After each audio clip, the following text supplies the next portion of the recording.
کیا جاوید ہاشمی مسلم لیگ نون میں واپسی کی کوشش کر رہے ہیں؟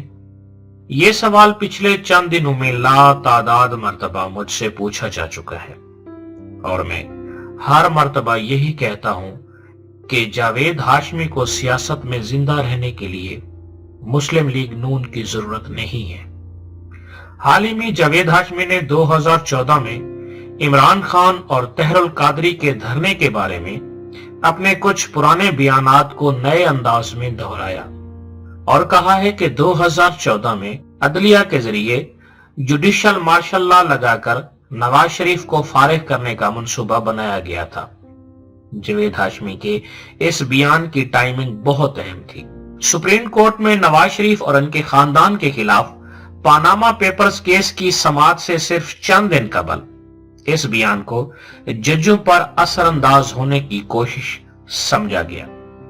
یاران نکتہ دان نے یہ بھی کہا کہ 26 دسمبر 2016 کو لاہور میں خواجہ محمد رفیق کی برسی میں مسلم لیگی کارکنوں کی طرف سے جاوید ہاشمی کا بھرپور استقبال اور ان کے حق میں نعرے، اسٹیج پر حمزہ شہباز اور خواجہ محمد آصف کی موجودگی میں جاوید ہاشمی ایک دوستانہ تقریر اور اس تقریب کے بعد ہاشمی صاحب کی خواجہ سعد رفیق کے ساتھ خفیہ ملاقات کے نتیجے میں جوڈیشل مارشل لا والا بیان آیا۔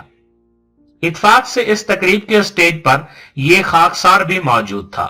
بلا شبہ الحمرا ہال میں شرکاء کی بڑی تعداد مسلم لیگی کارکنوں پر مشتمل تھی اور جب میں ہاشمی صاحب کے ہمراہ اسٹیج پر آیا تو کارکنوں نے ان کا ایسے استقبال کیا جیسے انہیں کوئی بچھڑا ساتھی مل گیا ہو، لیکن جیسے ہی یہ تقریب ختم ہوئی تو سینکڑوں افراد اسٹیج پر پلٹ پڑے تاکہ شوق سیلفی کی آگ بجھا سکیں۔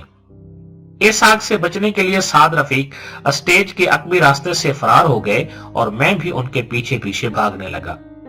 وہ اپنی گاڑی میں بیٹھ کر نکل گئے، میں اپنی گاڑی میں بیٹھ کر نکل گیا، پھر وہ چین چلے گئے۔ ان کی جاوید ہاشمی کے ساتھ کوئی ملاقات نہیں ہوئی۔ مسلم لیگ نون کے ساتھ جاوید ہاشمی کا کوئی معاملہ سعد رفیق کے بغیر طے نہیں پا سکتا۔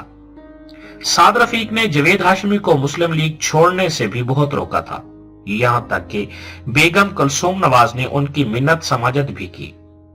ہاشمی صاحب نے کسی کی نہ سنی اور تحریک انصاف میں چلے گئے۔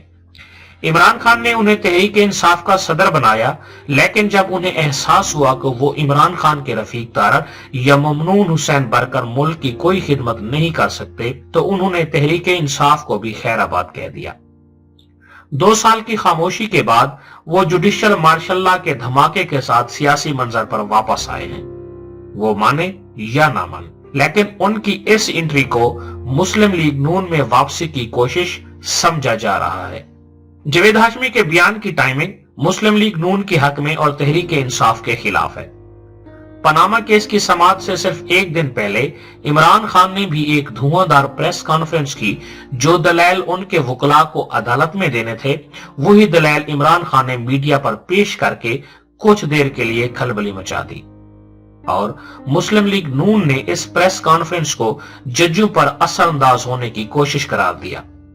جاوید ہاشمی کی طرف سے جوڈیشل مارشل لا کے بیان میں کچھ ریٹائرڈ ججوں اور ریٹائرڈ جرنیلوں کا بھی ذکر آیا ہے۔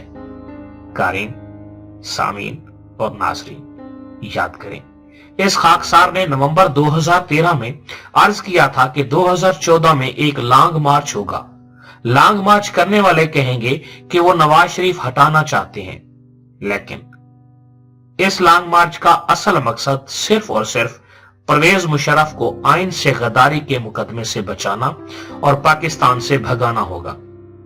2014 میں لانگ مارچ شروع ہوا تو میں نے بار بار اپنا موقف دہرایا، اور جب نواز شریف حکومت نے مشرف کو پاکستان سے بھگانے پر رضامندی ظاہر کر دی تو اس پر دباؤ ختم کر دیا گیا۔